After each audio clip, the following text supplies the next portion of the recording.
Madam আপনাকে আমন্ত্রণ জানাচ্ছি আমাদের অনুষ্ঠানে। ধন্যবাদ আপনাকেও এবং এনটিভির দর্শকদেরকেও ধন্যবাদ।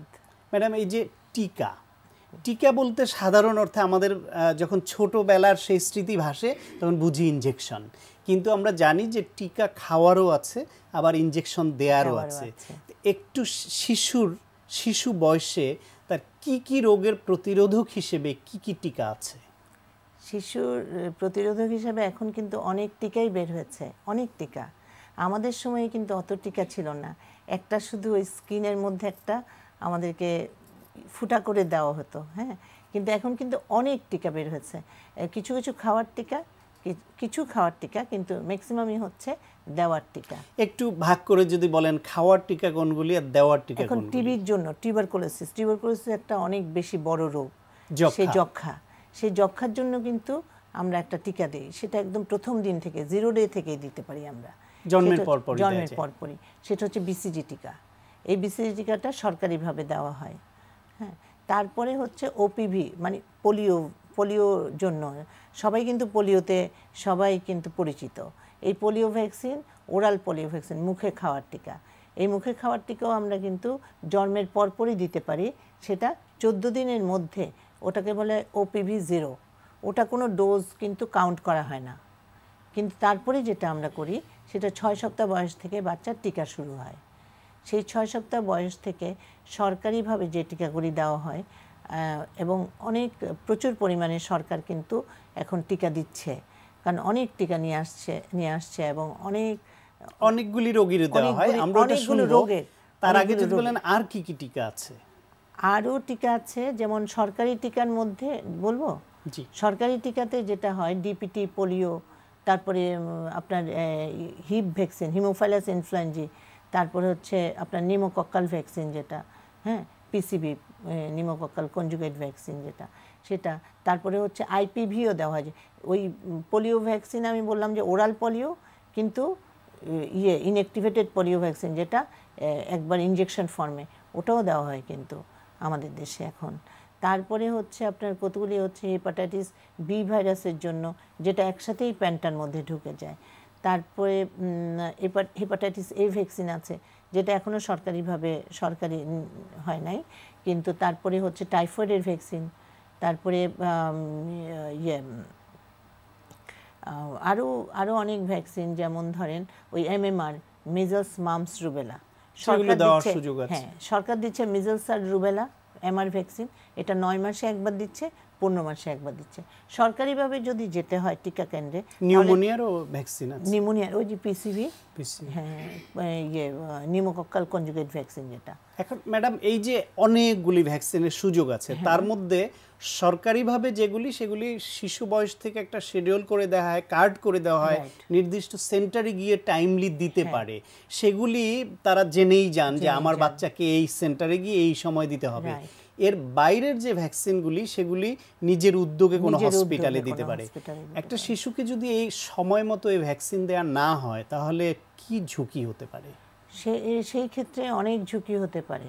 যেমন এখন যে ইনফেকশাস ডিজিজ, যেমন টিউবারকুলোসিস, পালমোনারি টিবি, এই টিবির জন্য প্রোটেকশন কিন্তু 80% পর্যন্ত। সব ভ্যাকসিনের যে প্রোটেকশন কিন্তু 100% না, এফিকেসি কিন্তু সব কিছু ভ্যারিয়েবল আছে সব জায়গাতেই। এখন 80%, 90% পর্যন্ত প্রোটেকশন আছে। এগুলোতে প্রোটেকশন দিচ্ছে, যেমন ডিপথেরিয়া, টিটেনাস, পার্টুসিস, এই জিনিসগুলি, তারপরে পোলিওমাইটিস। আমাদের এখন তো পোলিওমাইটিস ইরাডিকেট হয়ে গেছে। এই যে ইপিআই, এই যে সাকসেসফুল একটা প্রোগ্রাম, যে পোলিওমাইটিসটা একদম ইরাডিকেশন হয়ে গেছে, বাংলাদেশ পোলিও মুক্ত, আমরা গর্বের সাথে বলছি। ইপিআই অনেক সাকসেসফুল আসলে। হ্যাঁ, এখন আমার মনে হয় যে মারা অনেক এখনও পর্যন্ত অনেক ইয়েতে, মানে সাইডে, মানে ওই গ্রামের দিকে অনেক সময় টিকাদান কেন্দ্রে যান না। আমার মনে হয় টিকা দেওয়াটা খুবই জরুরি, কারণ টিকা না দিলে অনেক ধরনের অসুস্থ হতে পারে, যেমন ইনফেকশাস ডিজিজ, যে কমিউনিকেবল ডিজিজগুলো হতে পারে, যেমন হেপাটাইটিস বি ভাইরাস ইনফেকশন, এটাতে কিন্তু অনেক প্রোটেকশন দিচ্ছে। তারপরে এই যে নিউমোকক্কাল ভ্যাকসিনটা দিলে ব্রেইনের যে মেনিনজাইটিস থেকে শুরু করে, নিউমোনিয়া থেকে শুরু করে অনেক কিছুই কিন্তু ইনফেকশন কন্ট্রোল হচ্ছে। এবং মজার ব্যাপার হচ্ছে এই ম্যাক্সিমাম টিকাগুলি ফ্রি পাওয়া যাচ্ছে, সরকার দিচ্ছে। এখন যেটা আমরা ফ্রি পাচ্ছি, এটা যদি না দেই, রোগ হয়ে গেলে তখন ওই রোগের চিকিৎসাটা আবার ফ্রি পাওয়া কঠিন, ব্যয়বহুল হবে এবং আরেকদিকে জীবন সংশয় অর্থাৎ মৃত্যু ঝুঁকি তৈরি হবে। সবার উচিত দেয়া, সবারই উচিত দেওয়া। কোন সন্তানের বেলায় এই যে আপনি বলছেন যে ছোটবেলায় একটা কার্ড দিয়ে দেয় এবং সময় দিয়ে দেয় কত সপ্তাহে বা কত মাসে কোন টিকাটা দিবে, যদি কোনো সন্তান বাচ্চার বেলায় ওই টিকার শিডিউলটা মিস করি আমরা, যে আমার সময় মনে ছিল না বা আমি ওই কার্ডটা দেখা হয়নি, এটা মনে রাখার উপায় কি, আর মিস করলে তখন করণীয় কি? আচ্ছা, এখন যদি একদমই মিস করে, যেমন ধরেন 6 সপ্তাহ বয়সে গেলই না, হ্যাঁ, সে 10 মাস বয়সে টিকা কেন্দ্রে গেল যে আমার বাচ্চাকে টিকা দেন, সেই ক্ষেত্রে কিন্তু টিকা দিবে। প্রথমে 6 সপ্তাহ বয়সে যে টিকাটা দেওয়ার কথা ছিল পেন্টাভ্যালেন্ট ভ্যাকসিন প্লাস হচ্ছে আপনার পিসিভি নিউমোকক্কাল কনজুগেট ভ্যাকসিন, এই দুইটা কিন্তু দুইটাই দিয়ে দিবে কিন্তু, কারণ স্টার্টিং একই রকম হবে, স্টার্টিং 10 মাস বয়সে তারপর থেকে কিন্তু 3টা ডোজ পাবে, প্লাস হচ্ছে ওই 6 বার টিকা কেন্দ্রে যেতে হবে, 3টা ডোজ প্লাস হচ্ছে আরেকটা হচ্ছে পিসিভি পাবে 18 উইকসে, আর তারপরে হচ্ছে 9 মাস বয়সে যে এমআর ভ্যাকসিন, আবার 15 মাস বয়সে যে এমআর ভ্যাকসিন।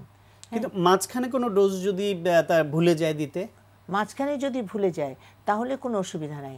যেই ডোজটা দিয়েছে প্রথমে, যেমন ধরেন দ্বিতীয় ডোজ দেওয়ার পরে তৃতীয় ডোজের জন্য ভুলে গেছে, যখনই যাবে তখনই তৃতীয় ডোজই দেওয়া হবে, তখন কিন্তু গুণগত মানের কোনো হেরফের হবে না। না, ওই মিনিমাম 4 উইকস অ্যাপার্ট থাকতে হবে, 4 উইকস অ্যাপার্ট থাকতে হবে, ওই 3rd ডোজ থেকে আবার শুরু হবে। এই টিকাগুলি 1 ইয়ারে যেতে হবে সেটা। এই টিকাগুলি একবার দিলে সে কি সারা জীবনের জন্য নিশ্চিন্ত? অনেক সময় এরকম বলা হয় যে আপনার এটা তো অনেক বছর আগে দিয়েছেন, পরীক্ষা করতে হবে, কিংবা বুস্টার ডোজ দেওয়া হয়েছে কিনা ইত্যাদি ইত্যাদি, এই কথাগুলি কমনলি শুনতে পাই। বিষয়টা কি?